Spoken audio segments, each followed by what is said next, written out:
अहमदाबाद में मुसलमानों की तवील कानूनी जद्दोजहद रंग लाई है। 20 बरस बाद मदनी मस्जिद की तामीर का ख्वाब शर्मिंदा ताबीर होने जा रहा है। पालरी भाटा इलाके में वाक़ मदनी मस्जिद के बाहर से अहमदाबाद म्यूनसिपल कॉरपोरेशन ने एक पुल बनाने का मंसूबा बनाया था ताकि पुल की तामीर में किसी भी तरह की दुश्वारी न पेश आए। उसके खिलाफ मस्जिद के ट्रस्टियान ने हाई कोर्ट का दरवाज़ा खटखटाया था। मदनी मस्जिद का केस जो है वो करीबन 20 साल चला और सरकार का कहना ऐसा था कि ये जगह हमारी है ना, ये सब चल रहा था।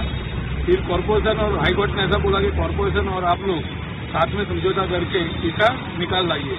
और कॉरपोरेशन ने हमको बहुत सपोर्ट दिया और हमने और कॉरपोरेशन ने साथ में मिलकर एक समझौते के तौर पे ये जगह उनको दी है।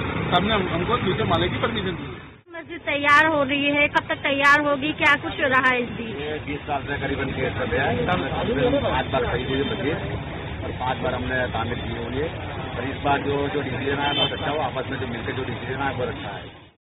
जोहापुरा और अहमदाबाद को जोड़ने वाले मेन रोड पर मस्जिद की तामीर होने से जोहापुरा और सरखेज़ इलाके के अफराद फैज़याब होंगे। माह रमज़ान के दौरान ट्रैफिक में फंसे हुए लोगों के लिए ये मस्जिद बाइसे नेमत होगी। अहमदाबाद से ETV भारत के लिए रोशन आरा की रिपोर्ट।